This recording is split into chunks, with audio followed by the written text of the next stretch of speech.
किसी ने बड़े कमाल की बात कही है कि तारीफ चेहरे की नहीं बल्कि चरित्र की होनी चाहिए, क्योंकि एक अच्छे चेहरे को बनाने में कुछ ही समय लगते हैं, जबकि एक चरित्र को बनाने में पूरे जीवन कम पड़ जाते हैं। नमस्कार दोस्तों, मैं हूं दीपक कुमार, आपका स्वागत करता हूं अपने आरजीएम यूट्यूब क्लासेज में। दोस्तों, आज का वीडियो है वो हमारा हिस्ट्री का है। देखिए, अब हम सुबह के टाइम में मेरा मतलब हिस्ट्री का वीडियो आएगा, और एक हिस्ट्री का वीडियो आएगा और एक मैथ का वीडियो आएगा।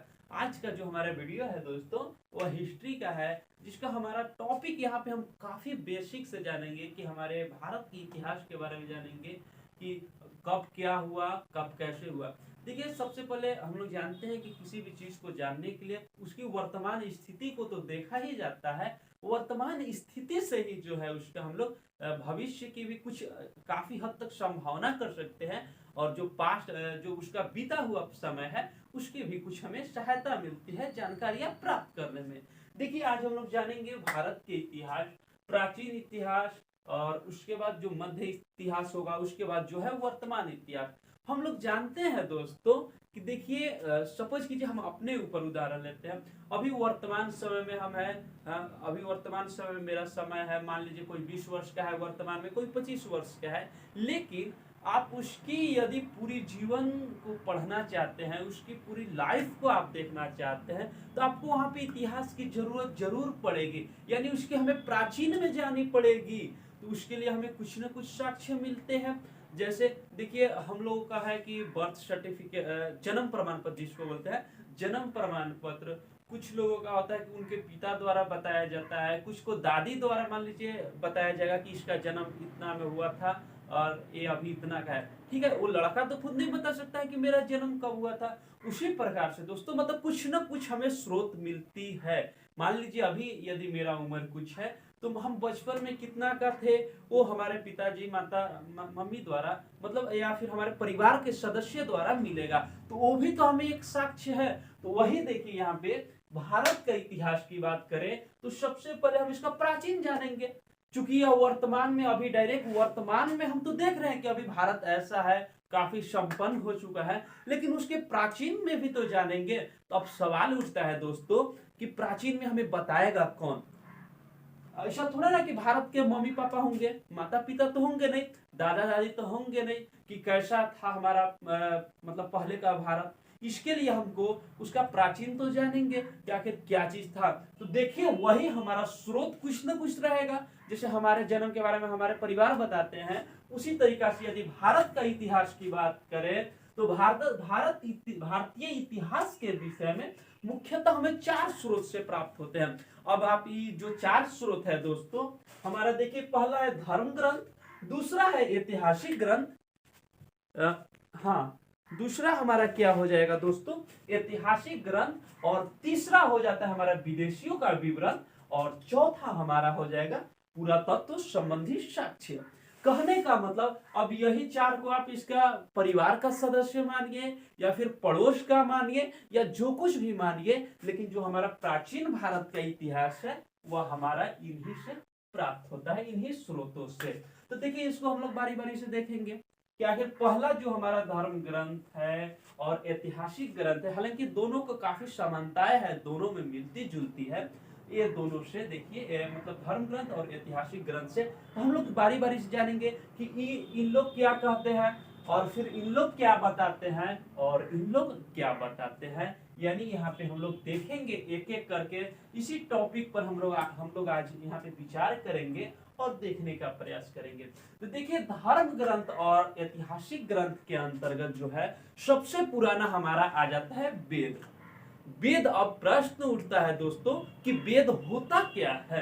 तो वेद देखिए, हिंदुओं का एक सर्वप्रमुख और प्राचीनतम लिखित ग्रंथ है।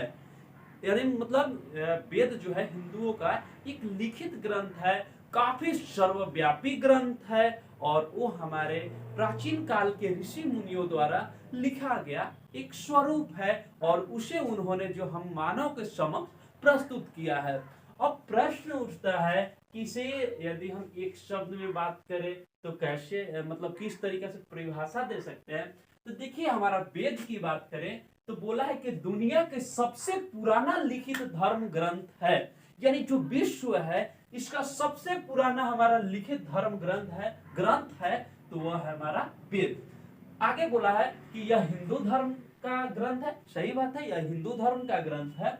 आगे शब्द देखिए बोल दिया है कि वेद शब्द संस्कृत के वेद शब्द से निर्मित है। क्वेश्चन यहाँ पर भी देखिए थोड़ा सा काफी आपको यहाँ पर भी आपको ध्यान देना है। कभी कभी क्वेश्चन पूछ देता है, मान लीजिए पूछ दिया कि वेद शब्द संस्कृत के या फिर वेद शब्द कौन से शब्द से निर्मित है, तो यहाँ पे ऑप्शन देखिए वेद देगा, हमारा सही इसका आंसर हो जाएगा वेद। आगे देखिए बोला है अर्थात प्राचीन भारतीय ऋषि मुनि जिन्हें मंत्र दृष्ट कहा जाता था, यानी जिन्हें प्राचीन ऋषि जिन्हें मंत्र दृष्ट कहा गया है, उन्होंने मंत्रों के मूल रहस्य को जानकर, समझकर, मनन कर और उनकी अनुभूति कर जिन ग्रंथों में संकलित कर, यानी जिन ग्रंथों में समायोजित कर एक जगह इकट्ठा कर संसार के सामने पेश किया गया, वो एक ग्रंथ ही क्या है, वेद है। यानी देखिए वेद का परिभाषा भी मिलता है, यानी जो प्राचीन का जो ऋषि मुनि लोग थे उनके द्वारा मूल जो मंत्र होता है, हालांकि वेद में अधिकतर देखिए सभी चीजों का निवारण है, आगे हम बताएंगे, मंत्रों को जानकर, समझकर, मनन कर, उनकी अनुभूति कर जिन ग्रंथों में एक जगह समायोजित किया गया है उसे ही हम लोग वेद कहते हैं।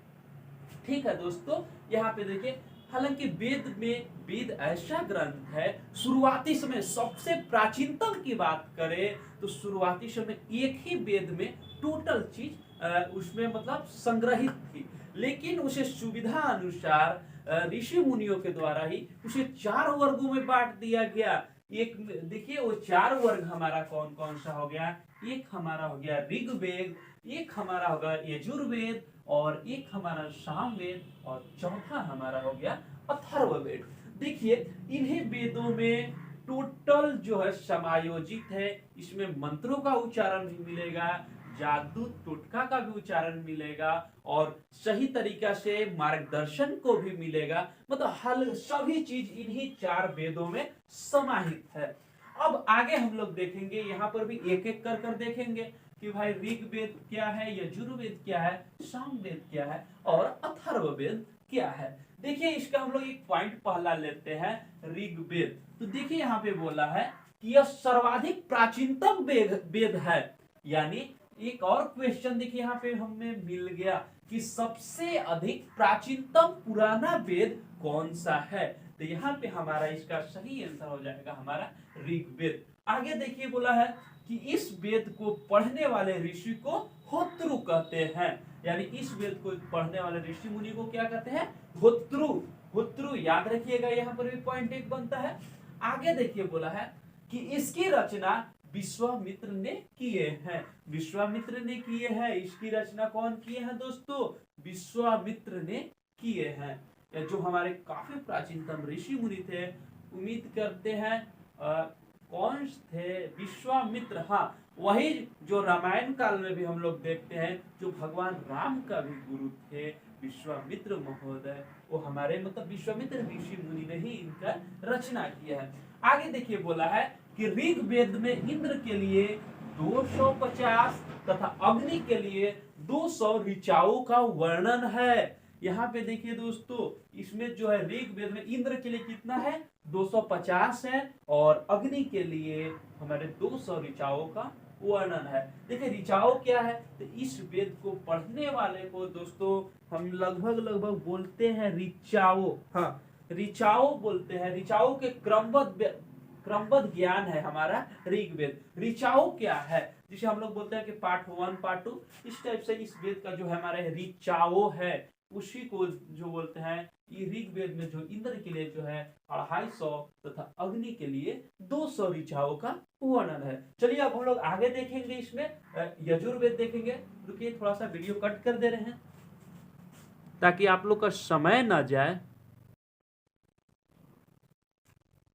आगे देखिए दोस्तों, आगे हमारा हो जाता है यजुर्वेद, यानी ऋग्वेद के बाद कौन से आता है, यजुर्वेद। देखिए उसमें क्या बोला है कि सस्वर पाठ के लिए मंत्रों तथा बलि के समय अनुपालन के लिए नियमों का संकलन यजुर्वेद कहलाता है।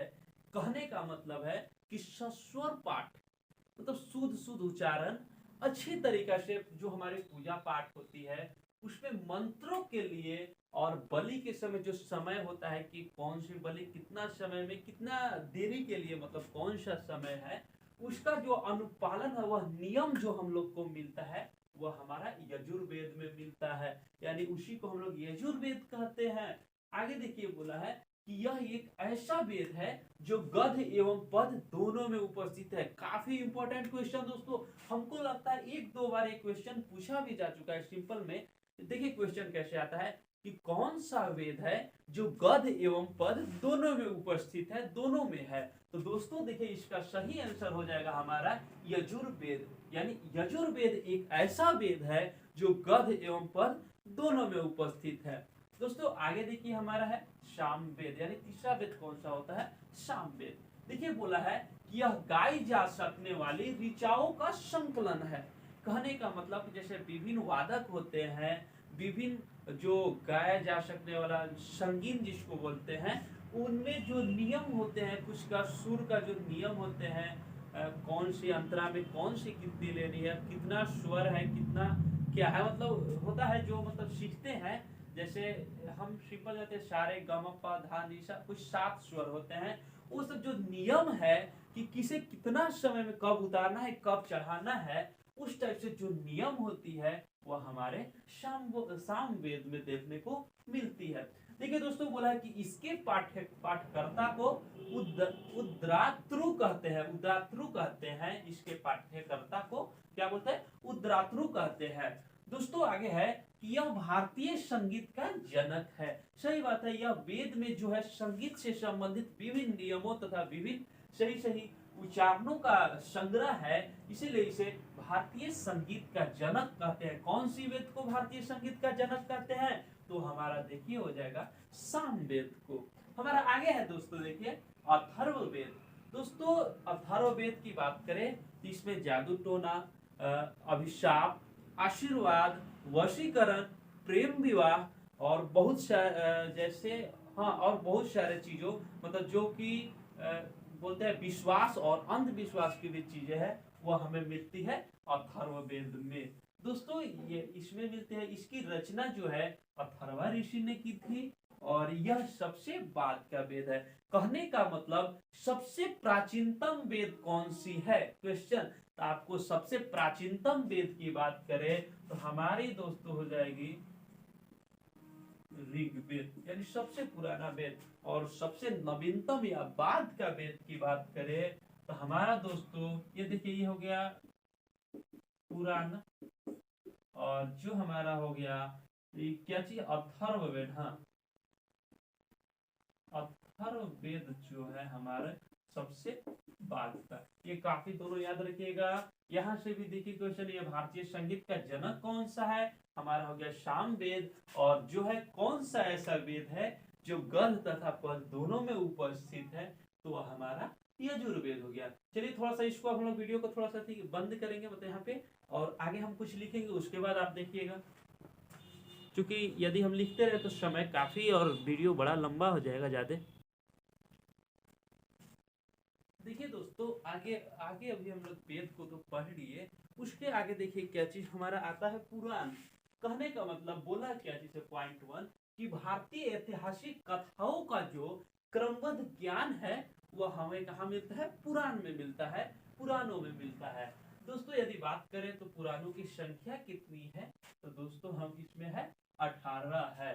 दोस्तों देखिए पुराणों में पहले जो था कि शूद्र जो है और जो महिला होते थे उनको वेद सुनने की अनुमति नहीं होती थी, लेकिन जो पुराण है उसे सभी लोग, चाहे वह शूद्र हो, चाहे फिर वह महिला हो, चाहे फिर और कोई भी हो, वह एक जगह बैठकर मतलब सुन सकता था। और जो जो हमारे जो थे पुरोहित महोदय, वो मतलब मंदिर में एक जगह मतलब मान लीजिए बैठ लेते थे और वहां से वह जो हमारी जो पुराणों को है उसे सुनाते थे।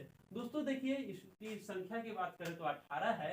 अधिकतर पुराण सरल संस्कृत श्लोक में लिखी गई है। दोस्तों यहाँ पे देखिए काफी इंपॉर्टेंट, इसको लगा लीजिएगा कि पुराणों की संख्या की बात करें तो यह 18 है और आगे बोल रहा है कि अधिकतर पुराण सरल संस्कृत श्लोक में लिखी गई है, यानी अधिकतर पुराणों की भाषा क्या है तो वह है हमारा संस्कृत है। आगे देखिए बोला है कि शतपथ ब्राह्मण में स्त्री को पुरुष का अर्धांगिनी कहा गया है, यानी जो शतपथ ब्राह्मण जो एक है उसमें स्त्री को पुरुष का अर्धांगिनी आधा अंग कहा गया है। किसमें बोला है? शतपथ ब्राह्मण में। आगे देखिए बोला है अर्थशास्त्र के लेखक चाणक्य है। काफी बार पूछा हुआ क्वेश्चन है दोस्तों यह कि अर्थशास्त्र का लेखक कौन है, तो चाणक्य भी देता है। वहां पे देखिएगा दे देगा ऑप्शन देता है कौटिल्य, हाँ समुद्रगुप्त या फिर कौटिल्य दे देगा, तो वहां पे हमारा वही चाणक्य को ही कौटिल्य भी बोला जाता है। आगे देखिए बोला है दोस्तों संस्कृत साहित्य में ऐतिहासिक घटनाओं को क्रमबद्ध लिखने का प्रयास, पहली बार जो प्रयास है वह कल्हान के द्वारा किया गया था। यानी संस्कृत जो साहित्य में, संस्कृत भाषा में सबसे पहले ऐतिहासिक घटनाओं को लिखने का जो प्रयास है वह हमें किसके द्वारा किया गया था? कल्हान के द्वारा किया गया था दोस्तों। लेकिन फिर भी इन्होंने एक पुस्तक लिखी जिसका नाम है राजत रंगिनी। ये देखिए पुस्तक है, वो किसका लिखा हुआ है? कल्हान द्वारा लिखा हुआ है। उनके द्वारा जो एक राजत रंगिनी पुस्तक लिखा गया है जिसका संबंध जो है कश्मीर के इतिहास से है। यानी राजत रंगिनी में क्या चीज मिलता है दोस्तों? हमारा कश्मीर के इतिहास के बारे में पढ़ने को मिलता है। आगे देखिए हमारा है अरबों का सिंध का विजय का जो वृतांत जो है वह मतलब अरबों का सिंध पर जो विजय किए थे वो कैसे किए थे, क्या किए थे, उसका यदि पूरा जो घटनाक्रम का जो विवरण है वह हमारा चचनामा एक है, पुस्तक है, उसमें हमें देखने को मिलती है। तो दोस्तों देखिए आज हमने देखा है यहाँ पे कि जो हमारे था कि हम भारतीय इतिहास को जानने से पहले उसमें जैसे कौन कौन से स्रोत से प्राप्त हुए थे, तो हमारा था वेद से, मतलब वेद से नहीं मतलब वही धर्म ग्रंथ से और ऐतिहासिक ग्रंथ से। ये दो हमारा आज हम लोग टॉपिक पूरा कर लिए।